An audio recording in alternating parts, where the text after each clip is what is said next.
Imagine you're browsing through an old bookstore. The smell of dust and aged paper fills your nose. You wander into a back room filled with rare books. There, on a high shelf, sits a heavy, leather-bound tome. The metal clasps gleam in the dim light. The cover shows strange symbols that seem to move when you're not looking directly at them. You've just found the Necronomicon, the Book of the Dead, the most dangerous book ever written.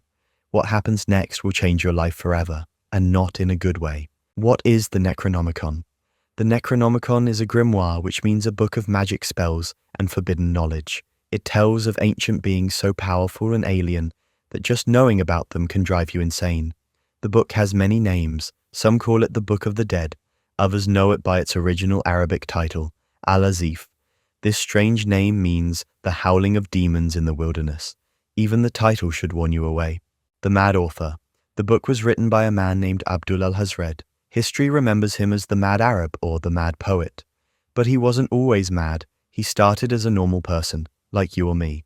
Alhazred was born in Sana'a, Yemen, around 700 AD. He was a poet who traveled the world seeking knowledge. He visited the ruins of ancient Babylon. He explored the underground chambers beneath Memphis in Egypt. He spent 10 years alone in the empty quarter, the vast, lifeless desert of southern Arabia. In that desert, he claimed to have found something terrible. He discovered the ruins of a nameless city. This city was built by creatures that lived on Earth long before humans existed. These weren't friendly aliens from science fiction movies. They were something far worse. Alhazred spent years studying their ruins. He learned their secrets. He discovered that these ancient beings, called the Old Ones, still exist. They wait in the spaces between our world and theirs. They hunger to return and reclaim Earth. This knowledge broke his mind, but he wrote it all down anyway. Every terrible truth, every horrifying ritual, every way to contact beings that should never be contacted. He finished writing Al-Azif in Damascus around 730 AD. 8 years later, something came for him. Witnesses said an invisible monster seized him in broad daylight. It devoured him horribly in the middle of a busy marketplace. His screams echoed through the streets. Then there was only blood and torn clothing. That should have been the end. But the book survived. The book's dark journey through history. After Alhazred's death, his book began a journey through time. Each translation brought new horrors. Each reader paid a terrible price. In 950 AD, a Greek scholar named Theodorus Philetas found the Arabic original. He translated it into Greek and gave it the name we know today, Necronomicon. The translation drove experimenters to attempt terrible rituals. The Greek Orthodox Church burned every copy they could find. Theodorus died during the Purge. In 1228 AD, a scholar named Olaus Wormius made a Latin translation. The Pope banned it immediately, but copies survived. They were printed twice, once in Germany in the 1400s, once in Spain in the 1600s. Both editions carried no publisher's name. The printers were too afraid to claim credit. Dr. John Dee, the royal occultist to Queen Elizabeth I, made an English translation, but it was never printed. Only fragments survive, hidden in private collections. Today, only 5 complete copies are known to exist. They sit locked away in the world's greatest libraries. The British Museum keeps one under heavy guard. The Bibliothèque Nationale in Paris has another. Harvard's Widener Library holds a third. The University of Buenos Aires owns a copy. Miskatonic University in Arkham, Massachusetts, guards the 5th. Each institution knows the danger. The books remain chained and locked. Special permission is needed just to see them. Few requests are approved. What you would see when you open the book. When you lift the heavy cover, you'd see the pages inside are thick and yellowed with age. The text is dense and difficult to read, but as your eyes adjust, words begin to make sense. And that's when the trouble starts. The first thing you'd notice is how wrong everything feels. The book talks about our world, but from a perspective that's utterly alien. It describes humanity as a recent temporary accident. We're not the masters of Earth, we're just the current tenants. Man is neither the oldest nor the last of Earth's masters, the book states matter-of-factly. This simple sentence would chill you. It suggests that other things ruled before us, and other things will rule after we're gone. The Old Ones. As you read deeper, you'd learn about the Old Ones. These are the beings that ruled Earth millions of years before humans existed. They're not dead. They're not gone. They're just sleeping, waiting. The book describes them in ways that hurt to read. The old ones were, the old ones are, and the old ones shall be, not in the spaces we know, but between them, serene and primal, undimensioned, and to us unseen. Try to picture that, beings that exist in the spaces between our three dimensions. They're all around us, but we can't see them. They're like predators hiding just outside our vision, waiting for the right moment to strike. The book tells you their names. Cthulhu, who sleeps beneath the Pacific Ocean in the sunken city of R'lyeh.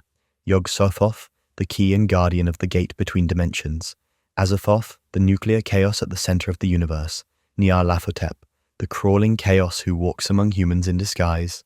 Shub-Niggurath, the black goat of the woods with 1,000 young, learning the rituals. The deeper you read, the more dangerous the book becomes. It's not content to just tell you about cosmic horrors. It wants to show you how to contact them. The book contains dozens of rituals and spells, a formula for transferring minds between bodies, instructions for making the powder of Ibn Ghazi, which reveals invisible horrors, a chant that can summon Yog-Sothoth if performed at the right time, rituals for opening gateways to alien dimensions, methods for bringing the dead back to life. Page 751 contains a particularly dangerous chant. The book warns that it should only be used when the stars are right, but it doesn't tell you when that is. You'd have to guess, and guessing wrong could tear holes in reality. As you read these rituals, something terrible would happen. You'd start to believe they might work. The rational part of your mind would scream that it's all nonsense, but doubt would creep in. What if it's real? What if these ancient words have power? The physical experience of reading. Reading the Necronomicon isn't just mentally disturbing, it affects your body too.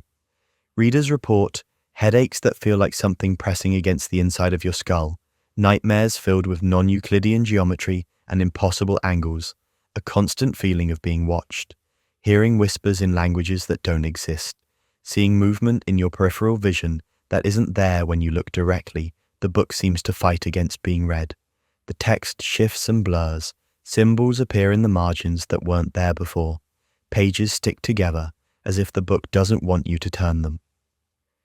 Some readers report that certain passages can only be read by moonlight. The silvery tracings mentioned in Alhazred's original manuscript become visible only under the full moon. These hidden messages contain the most dangerous knowledge of all. The point of no return. Eventually, you'd reach a point where the knowledge becomes unbearable. The weight of cosmic truth would crush your human perspective completely. This is when readers typically make one of two choices. Some try to destroy their copy of the book. They burn it, tear out pages, throw it in rivers, but the book has a way of returning. Burned copies reappear on shelves. Torn pages restore themselves. The knowledge once learned can't be unlearned. Others embrace their fate. They perform the rituals described in the book. They try to contact the old ones directly. They seek to transcend human limitations by becoming something else entirely. Neither choice ends well. The ultimate horror. The true horror of the Necronomicon isn't the monsters it describes. It's not the rituals it contains or the madness it induces. The ultimate horror is the possibility that it might be true. What if Cthulhu really does sleep beneath the Pacific? What if the old ones really are waiting to reclaim Earth? What if human civilization really is just a brief interlude between their rule? These questions would haunt any reader. Even if you started as a complete skeptic, doubt would creep in. The book is too detailed, too consistent, too convincing in its cosmic pessimism. Its view of humanity's place in the universe has a terrible ring of truth, and once that doubt takes hold, it grows. You'd find yourself looking at the night sky differently.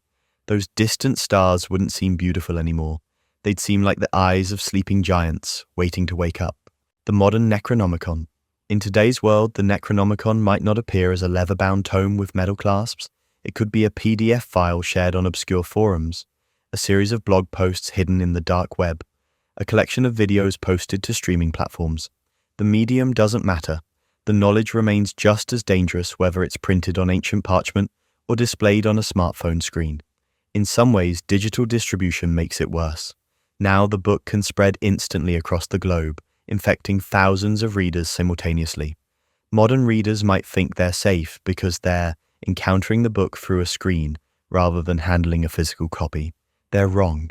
The knowledge itself is the danger, not its container. Conclusion. So now you know what would happen if you found the Necronomicon and began reading it. The madness, the despair, the cosmic horror of learning humanity's true place in the universe. The question is, would you still want to read it? Part of you probably would. Human curiosity is powerful. The idea of forbidden knowledge calls to something deep in our nature. We want to know secrets, even if they destroy us. But remember Abdul Alhazred. Remember all the readers throughout history who paid the ultimate price for cosmic knowledge. Remember that some truths are too terrible for human minds to bear. If you ever encounter a book that claims to contain the secrets of the universe, that promises to reveal the true nature of reality, that warns it will drive you mad, believe the warning. Close the book, walk away. Choose ignorance over enlightenment, blissful delusion over cosmic truth. Some knowledge isn't worth having. Some doors shouldn't be opened, some books shouldn't be read. The Necronomicon is one of them. That is not dead which can eternal lie, and with strange aeons even death may die. Now you know what those words mean. And knowing them, perhaps you understand why some knowledge should remain forever buried in the darkness where it belongs. The choice, as always, is yours, but choose carefully. Some mistakes can't be undone, some knowledge can't be forgotten, and some books once opened can never truly be closed again.